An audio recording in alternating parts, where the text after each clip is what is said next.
Welcome to the Referrals Podcast, the show designed to help everyone from the solopreneur to the Fortune 500 company win the referral game. If you want to build a company with an army of ambassadors and raving fans who speak highly of you and refer you willingly, you are in the right place. Let's meet your hosts, Chris Angel and Michael Maher. Welcome back, everybody. It's another episode of the Referrals Podcast. I'm your co-host, Chris Angel, here with your host, Michael J. Maher. Michael, we are talking about a yearly appreciation program today. We've got some special guests. Which builds on everything that we've been doing, right? Which, we've been talking about love, generosity, and appreciation, building your business based off love, generosity, and appreciation, and how powerful appreciation is love in reaction. Right. So generosity is love in action. Right. And we have all the control in the world of our generosity. Right. We can be very proactive with our generosity. We can be in control of that. And in fact, we can live a lifestyle of generosity. Well, things are going to happen to us in life. Good things, bad things, experiential things, lessons. And we need to appreciate with love in reaction to whatever happens. And there's so many of these stories about things I thought were awful, and then they turned out to be great. And now I appreciate them. And what I should have done is appreciate them at the time. I would have gotten over them a lot faster, and I probably would have been a better person for it. So we've got this overarching bubble of love, and then we've got these two things that we need to be doing every day. We need to be living in generosity, in putting our love in action. Otherwise, our love is like Superman superpowers, right? Or Wonder Woman superpowers. Is if Wonder Woman just sitting on the couch or Superman sitting on the chair watching TV, we think, oh, what a waste of potential, what a waste of those superpowers. Well, I feel the same way with a lot of people I see out there who aren't using their superpower, which is love. Love is a superpower. You can move the earth and the heavens with love. And generosity is love in action, and then appreciation is love in reaction. Well, we need a yearly appreciation plan. I believe, like we talked with Toral, about having a giving campaign. What is your giving campaign? What is your company's giving campaign, and how are you going to message that to the market? Well, we also need an appreciation campaign, and the yearly appreciation plan is probably the most impactful thing that I've ever done in my business, is have I always thought so wing it, last second, oh crap, I got to do an event or whatever it may be. And then all of a sudden I said, okay, I'm just going to commit to the bigger picture. We're going to do, multiples of these a year, and here's what we're going to do. And like business exploded, my sanity went to almost normal, right? And it's just one of those where I'm really excited to talk about the YAP today. And it's so funny. Yearly appreciation plan is essentially the evolution from the communication plan, right, that many people know from 7L. So the YAP wasn't even talked about really in 7L because I just felt like it was like, it's going to be too much, too overwhelming, right? And so today, we're going to, you hear the YAP, yearly appreciation plan. And then when we dive into this, the intricacies, the nuances, and what Darla and Christina have brought to this is so wonderful and so unique and so powerful. I can't wait to share it today. Love it. I love it. Well, that's a great segue. Let's introduce Christina Bentley and Darla Evanoff. Darla, did I say your name right? Is it Evanoff? Yes, you did. Yes. Beautiful. Yes. Okay. I got it right the first time. Well, let me just tell everybody who's listening a little bit about you so they know how to relate to you. And then I'm excited to dive in because I've never actually heard what you two are doing with your yearly appreciation plan. Now, hold a second. Darla and Christina, that's why we do it this way. Isn't that exciting? Because here's the thing. If it's me talking to you two, you kind of feel like I know already, right? You feel like I know everything already, right? So explain it to me. You'll say things like, well, or, like you said, or like we did that one time, or remember CRT? But with Chris, dude, it is a blank slate. I mean, when I say blank slate, I mean like, come on, like plain white paper blanks. Yeah. I mean, like, look at his shirt. Every week he wears white. Every week I wear black. But it's like, man, let's educate Chris, the guardian angel, today on yearly appreciation plan. So I interrupted. That's okay. That worked. That's okay. But Michael, that's exciting to me. Michael, I usually give some type of facial reaction, which Michael always loves, and he might stop us in the middle and be like, "Did you see his face just then? He just he can't believe it. He can't believe what he just heard." Which on an audio podcast is extremely frustrating for the audience. They're like, no, I didn't, but I'm going to make a face. There you go. Well, they're just going to take them to YouTube. So, all right. Well, let's introduce. Let me start with Christina. Christina, you are in St. Augustine, Florida, and Christina's been in real estate for 6 years. She does over $6 million a year.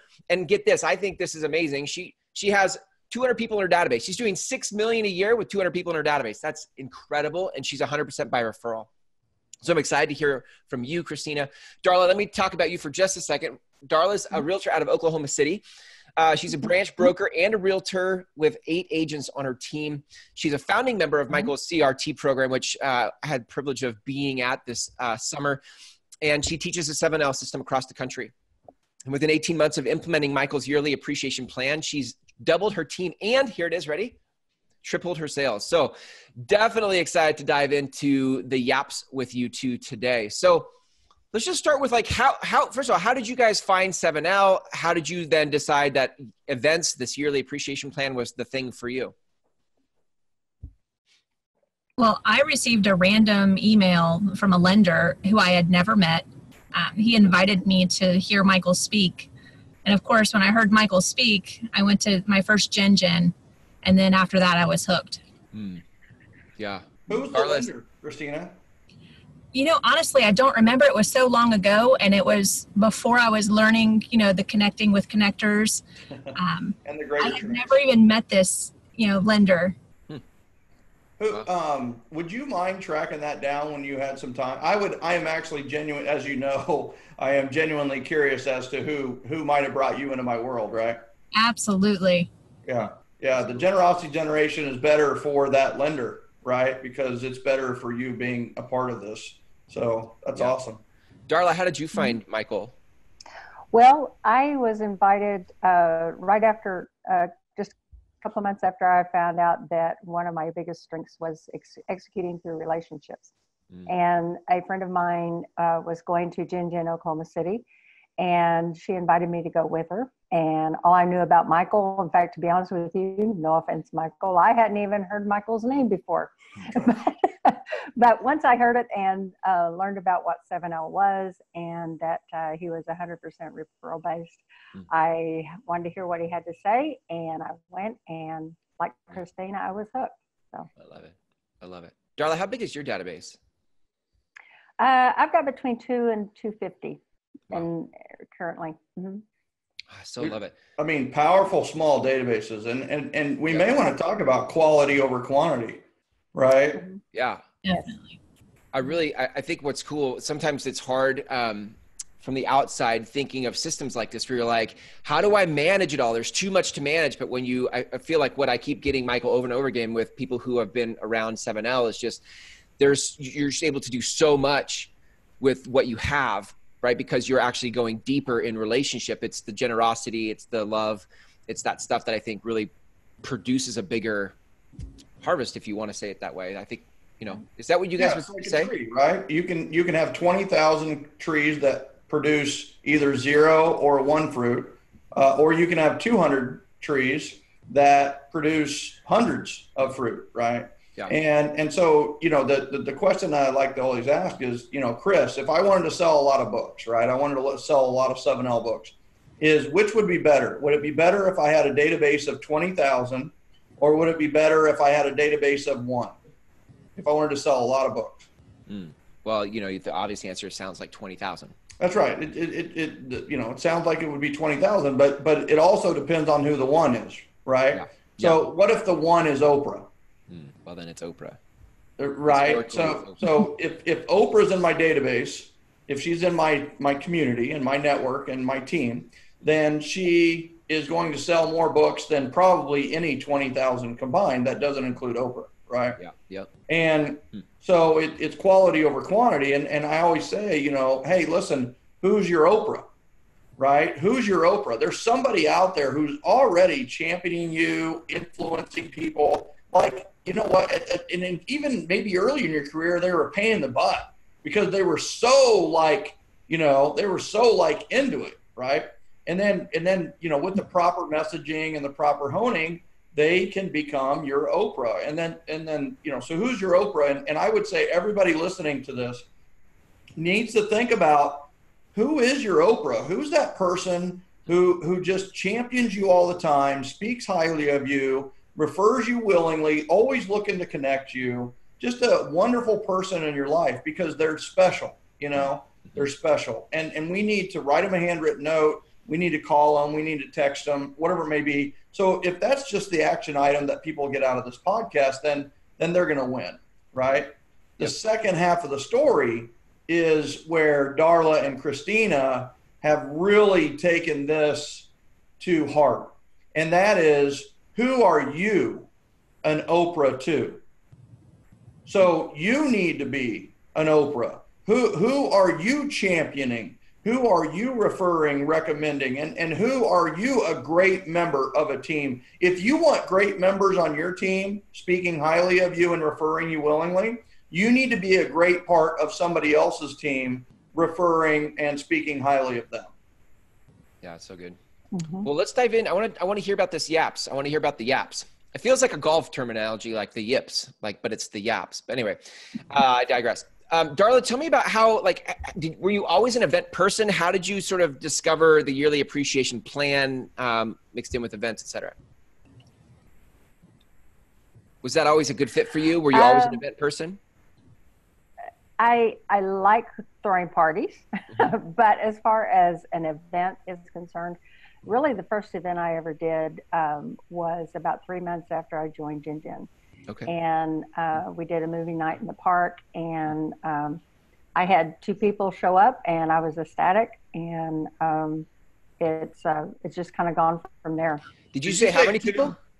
Did you say you had 2? I personally had 2. I had 2 of my team members joined with me, and then I had 2 other ladies in my company that joined with us, and we did it together. Altogether, we had about 33 people. I love the idea to share that with people, especially when you're starting out and you might be nervous to pull the trigger. Like sharing that with people is a great idea. How long ago was that? That was October of 2016. And so, if you think back to your latest event, how many came to your latest event? We had about, we had fewer agents though this time participating. I think we only had about 3 agents, and we had 45, I believe. Yeah. But we have had as many as 127 at our events before. So within 2 years, she went from 2 to like 100 and 120. Yes. Right? Yeah. So that's all the difference in the world. Yeah, and that's attraction, right? And that's I mean, that attendance is a direct measure of your influence, right? So in the beginning, we don't have a lot of influence. And sometimes if you don't have a lot of influence, you struggle in sales, you struggle in business. But there is a way to grow your influence, and it's with appreciation, and it's with attraction, right? Attracting people to you. I will tell you, driving around, delivering things door to door and things like that do not drive your influence up. In fact, it will drive your influence down. So the power of this is that you're inviting people to you. There's nothing more influential or attractive than an invite, right? Invite them to coffee, invite them to lunch, lenders have been doing that for years with the realtor relationship, and financial planners have been doing that for years with clients. They invite them to a dinner, they find out more about the financial planning, and then there's nothing more attractive than an invitation, right?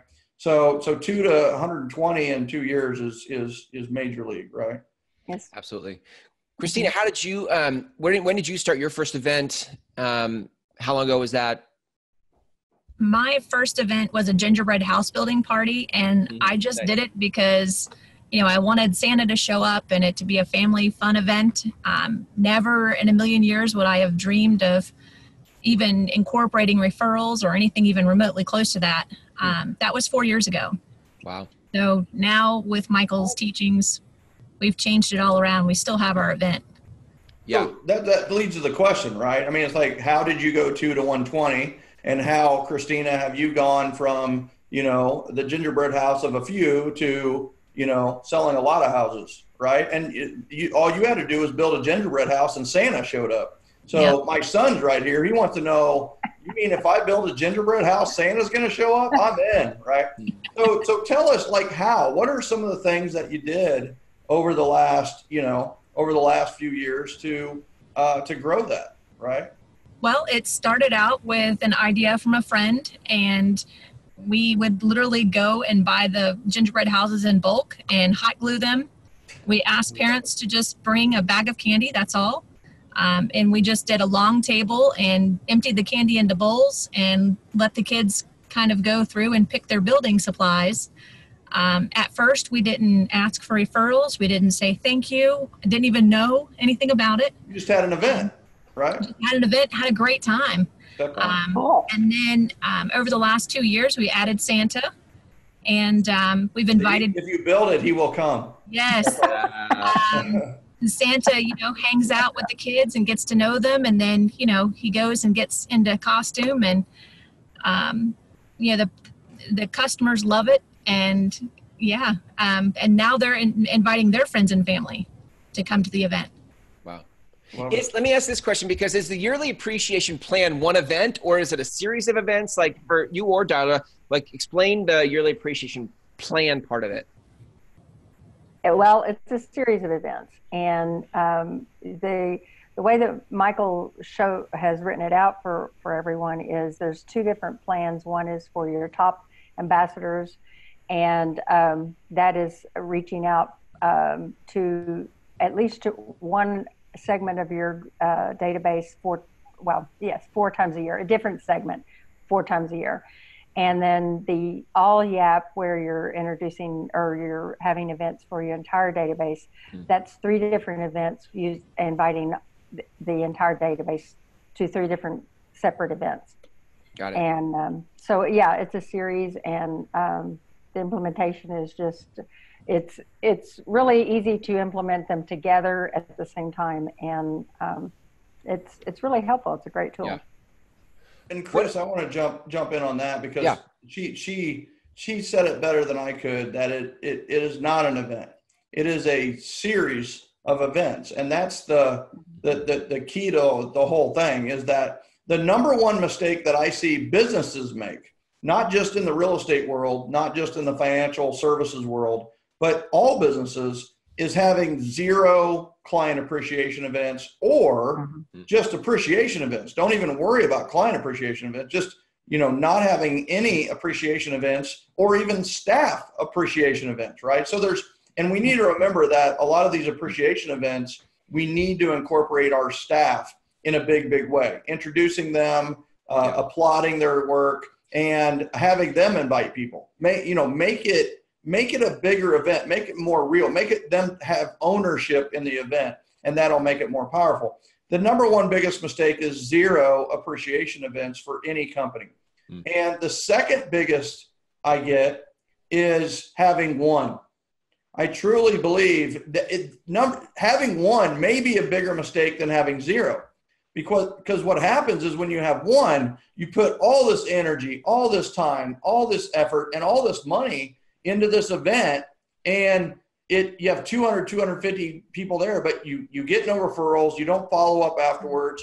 Everybody on the team is exhausted because it's not in their DNA, it's not part of their system, and they don't ever want to do an event again. And then when it comes around the next year to do it, they're like, oh my God, really? We got to do breakfast with freaking Santa, right? It's like, how do you say that? Right. I mean, breakfast with Santa should be awesome, right?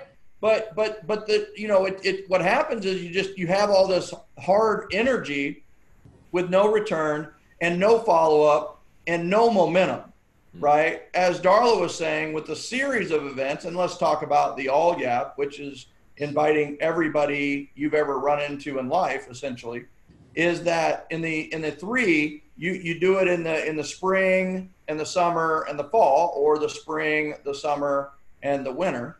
And what happens when you have multiple events is you have momentum, right? You get the first event leads to the second event, leads to the third event. Well, and what's beautiful about this is it's a yearly series of events. So then you get the big time momentum the next year. I have Toral's doing like her 4th I Love You latte on Valentine's Day. She'll have over 200, 300 people at an I Love You latte for coffee and beer, right? I mean, but here, did she have that the first year? She had like 9 people, right?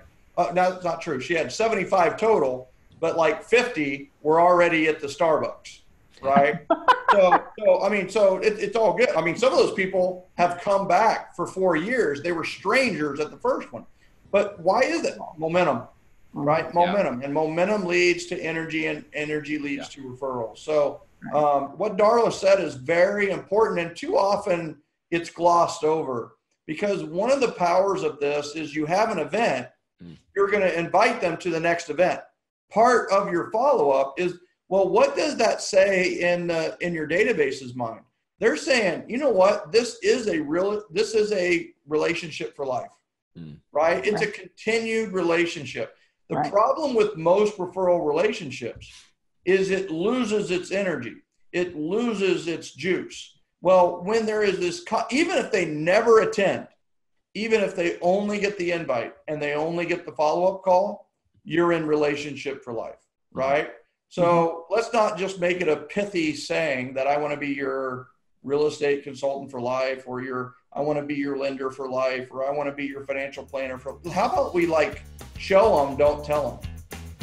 Let's get ready for referrals. In the red corner, we have the average agent working by advertising, learning on the fly, no systems, no profit, and no clients. And in the blue corner, we have what could be you, the profitable agent working by referral, loving life and loving their clients. Are you ready? Take your business to the next level and go to www.callwithcoach.com and set up your free referral coaching session. Go now, change your business forever. www.callwithcoach.com. Right? Yeah. Darla had something to add too, I think, Chris. I think Darla, do you have something to add to the all yap and top yap kind of breakdown? No. Oh, okay. Sorry. Walk me through some of the systems, because Michael's talking about momentum, and I can see, I'll start with you, Christina, but like, how do you start to take the series of events, which to me starts to overwhelm my circuitry for like the managing of stuff? I'm not a detail person. So how are you specifically making the management of and the coordinating of these events like easy for you? You see why I love this guy? It's like, that is like a great question, right? So sorry, Christina.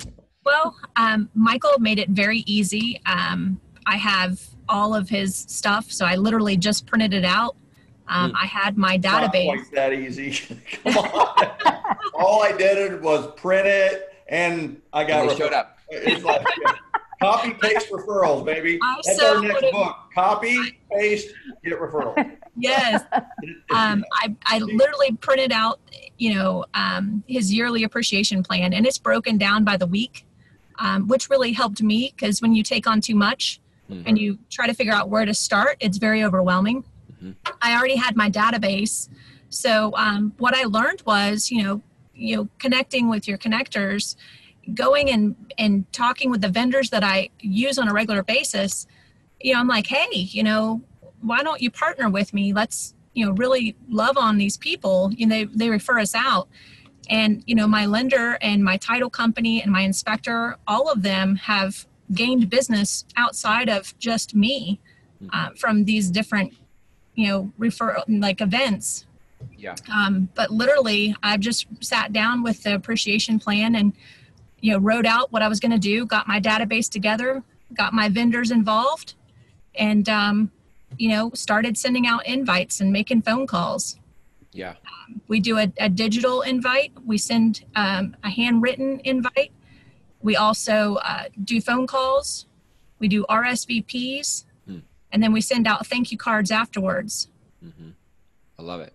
That's so good. Chris, you simplified it, right? So, so I think the power is having a system, right? Yeah. In that, Chris, you were saying, oh my gosh, it's so overwhelming. Well, right.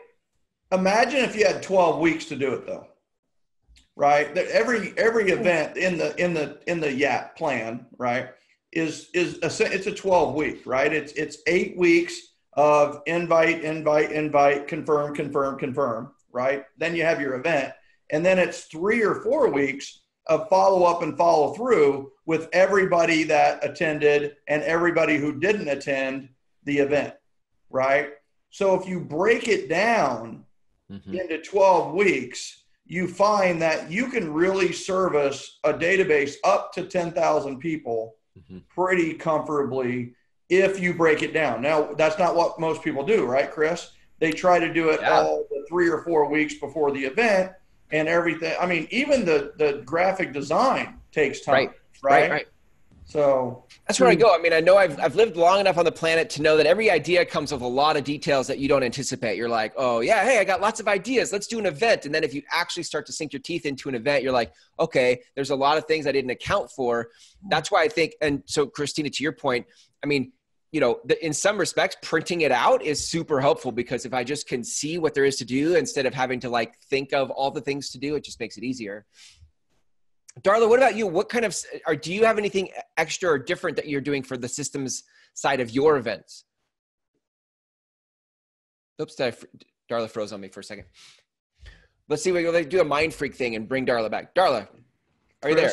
The mind freak angel. Well, until Darla unfreezes. Now can you make her reappear? Come on.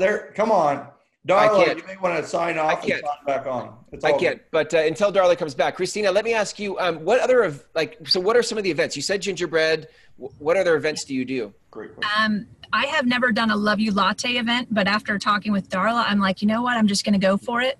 So I'm going to do that in February. And then in March, I'm going to have a movie event. You know, we're doing the release of the Dumbo movie. Oh, so it'll be family fun. It'll be our all YAP. The Love You Latte is going to be the top YAP. Happy Hour is going to be the top YAP as well. That's going to be in May. Then in June, I have a mini golf event. That's my all YAP. Nice. And then in September, I'm going to have the top YAP. We're going to take them out to a nice dinner. That'll be, you know, for the top YAP, that's a smaller group. So it's very intimate. And then in November, we have a basket brigade. We do Thanksgiving baskets for the needy and we deliver it. And then in December, of course, the gingerbread house building party. Yeah. So you kind of overlapped all YAP and top YAP with the conversation. What are your all YAP events for next year? All YAP, March, I have the Dumbo movie event. Okay. The mini golf event. The basket brigade is in November, and then gingerbread house building party is in December. So you're actually doing 4 all YAPs? Yes. Right, and you're doing 2 pretty close together in the winter. Oh, yes. Right, and you're in Jacksonville, Florida. So weather's not an issue. No, definitely not. Okay. So, and then what are your top YAPs, Lair? February, we're doing the Love You Latte event. Yes, nice. Then in May, we're going to do the happy hour. And then in September, we're going to do the nice dinner. Okay, very good. Nothing in December? Just the gingerbread house building party.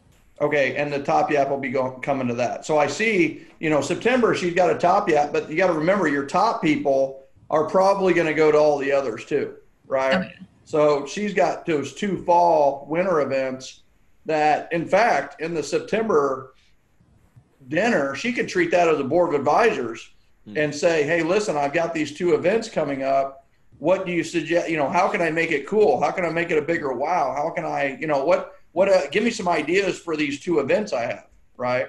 So I think one of the things I'm loving in this conversation so far is I don't think I'm uncommon as a business person who will see something and want to take it all on myself. So I tend to shoulder it all myself. And what I'm hearing in this conversation, and I've heard it in other episodes too, Michael, but is this sharing of the event, bringing others into it, getting cooperation, collaboration.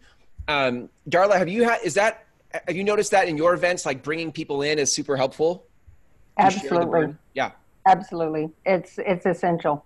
Yeah. You just have to. There's no, especially if you want to grow your events and make, have, it's good to have one consistent, at least one or two consistent every year so that people know to count on them. Yeah. But also as you want to kind of venture out, you can kind of increase your events and make them, bigger and better and all that. So absolutely. How do you share? So if I bring others into the event, I'm assuming that in some ways I want it to be my event, but I'm also sharing it with others. Do you share ownership of the event? Do they get to say does the lender get to say to their database, this is my event, but it's also Darla's event? Like, how do you guys do that? It depends on the relationship that you have with that sponsor. For me anyway. Most of the time it's a situation where they're sponsoring my event. But when I've got, especially the ones where I bring in my team, they have their sponsors that come in, and they certainly are welcome to invite people as well. And really it's better for us if they do, because then it increases our exposure to them as well. So you kind of have a cross connection there. You're connecting connectors again. And it just kind of helps with the exposure of everybody all the way around. And it's beneficial to everybody. And in many cases, those are probably clients of theirs as well already, right? I mean, depending on where you're at, right? With Darla, Christina, and myself, we've been in business for quite a while.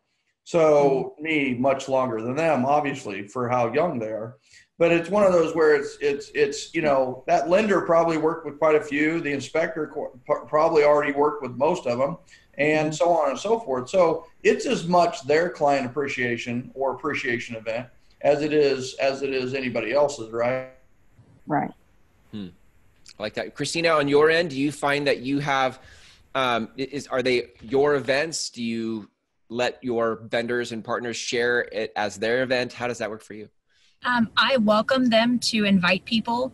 What I do, I do a little bit of homework before we have the event. I go to people that I've invited and I'm like, hey, just as an example, my title company, they're attorneys. So they also do trusts and that kind of thing, estate planning. So I always go to my database, people that are coming, hey, I have such and such.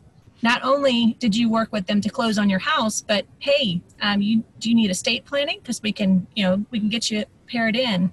Yeah. And I found that by doing that, the lenders are not just a lender, but everybody that partners with you gets value out of it. So they jump on it. But I definitely welcome them to bring their people as well. Because you guys have the system of like the invites and the things you're already sending to your database, do you share that with your vendors and partners to take the same type of an invite and just send it to their database? Well, what I typically do is, they will invite, or they'll even give me the information and let me invite them. I told them I'll do all the heavy lifting. Nice. That would be so valuable to me if I were your partner and I didn't have to do the work and you're like, I'll just do it. That'd be amazing. Do you do that too, Darla? How does that work on your end? Typically, I give them the invite and they do the inviting just because it's a lot easier. Usually their database is already automated and it's just a little bit easier on my end. Right. So. I love it. So would you say that events are one of the biggest things that you do to grow your business every year, or is it just one of many? It's probably not the only thing I do. Well, it's not the only thing I do, but part of it is part of my overall communication plan. In addition to the events, I'm doing the handwritten notes and the phone calls and the one-on-ones. But it's a significant part. I mean, and it's proved itself too. So I do love the idea. Fix it if it's not broken. I love the idea of events as a communication plan, because I think a lot of places where people get stuck is in the being consistent in communication with their database. They're just inconsistent. To have it like, what am I going to say? But to have an event gives you something to say. And so I love the idea of an event as a communication plan. How about you, Christina? Yeah. Are events your primary thing, or do you have other things as well? I do the events. I do handwritten notes, birthday cards, we have a system set up to where when we're working with a customer, we find out details about the customer and we kind of write it down. So that way we can send them special things in the mail, or we call them on their, birthday, day before their birthday, just different things. So I would say it's definitely not my only. Yeah. I'm dying to ask this question. And I feel like we can kind of use this question to begin to wind it down. I feel like, for those listening who haven't done events, and I've had these kinds of conversations with people in the past. So I think one of the things that comes up when I'm like, I want to believe that events could be really good, but I'm really scared to trust it. Like, I don't know if I can trust it. Like, I'm going to put this energy and this effort into an event. Is it going to work? And then did you have that? And what would you say to people that have that objection, if you want to call it that, or that fear? Well, I can tell you, I still battle that a little bit with some of my agents. They see the benefit, and I did some calculations this morning I intend to share with them, and that is our team in 2016, which was when I joined the Generosity Generation, and like I said, we did our first event in October of that year. We closed out 34 transactions and had $3.2 million as a team. Mm-hmm.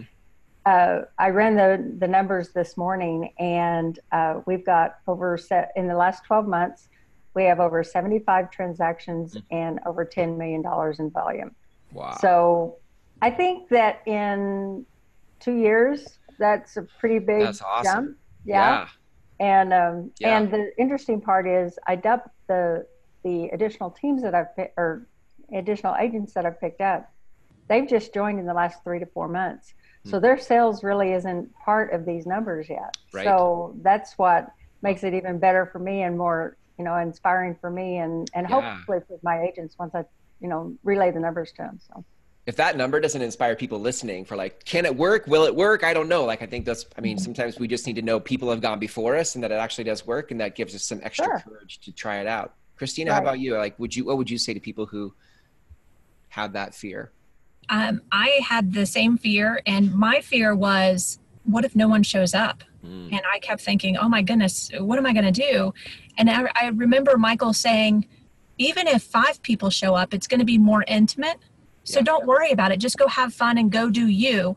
And when he said that to me, it made me think, wow, and there's been events where I've had tons of people where you had trouble getting around to talk to everybody. Yeah. But then I've also had the smaller events where maybe there wasn't a good turnout like you were hoping for. Yeah. But those wound up being the better events. Right. I would say go for it. Wow. And something to add to what Christina said, sometimes, anytime you implement something like this, especially, you're going to have that fear of what if nobody shows up. Yeah. And just an FYI for something that happened to me this past year, I had an I Love You latte for my top yap, and I invited about 20 of them. Not a single one was able to show up. And I went ahead and did it. And I'd already made arrangements with the coffee shop, Starbucks. I went ahead and held the event. I put a sign up that said drinks are on me, handed them a gift card, and set up a little table with a place for, a couple of door prizes. And I wound up with three new additions to my database and 2 referrals out of it. So no way, that's awesome. Yeah, $150 and I got 2 referrals. I was very happy. So just because you don't have people automatically saying they're coming, that doesn't mean it's not going to be a success. Plus, like Michael says, the power's in the invite. So there you go. Yeah. And I think too, like when the heart of the whole thing is appreciation, which is just coming back to the whole word, like appreciation, and what there is to do is we're giving and we're appreciating. Like when you lead with that, I'm sure that the event kind of finds the right place in your soul. Like it's right. It's not like I hope I get something out of this, but when you show up with appreciation, it becomes an act of love, something you're sharing out with the world. Well, if people, let's do this. Let's end with a piece of wisdom, something you could recommend. If somebody wants to start with events, where can they go? What should they do? And then I want to ask where people can reach you if they want to send you a referral or ask you more questions. So, Christina, let's start with you. If somebody's interested in starting yearly appreciation events, where would you recommend they start? Start with something that's really simple, maybe a happy hour or a Love You latte event. Doesn't take a whole lot of setup. Just takes a little bit of legwork beforehand, and then, just have fun with it. That's so good.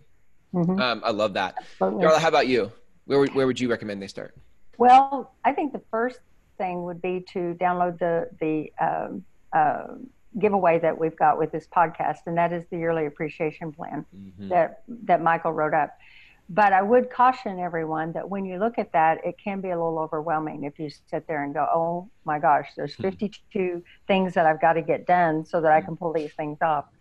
And what you need to do is really, he's color coded them. And that's the awesome thing, is each event has its own color. Nice. And if you just take one of those colors, segments or whatever, and even if it takes you more weeks than it is identified in the plan, you're still able, as long as you're following those tasks, you're going to be able to pull it off. It may, instead of 10 weeks, it may take you 14, but still, the idea is that you're doing something. And as Michael always says, it's 1 degree tweaks that are going to get you eventually to where you want to go. So start simple, like Christina said. Start simple, do something easy to pull off. Our first event, the movie night in the park, it was super easy, and we had a really good turnout. I felt like for our first event, I was really excited. So that's so good. I love it. Darla, if people want to reach out to you, they want to send you a referral, or they want to ask you more questions, where can people connect with you? Absolutely. My phone number is 405-590-1432. Perfect. And my email is Darla Evanoff, EVANOFF, realty@gmail.com. Perfect. Awesome. Thanks, Darla. Christina, how about you? If people want to reach out to you, send you a referral in St. Augustine, Michael said Jacksonville earlier, but St. Augustine, Florida, or ask you more questions, where can they connect with you? My phone number is 904-669-5546.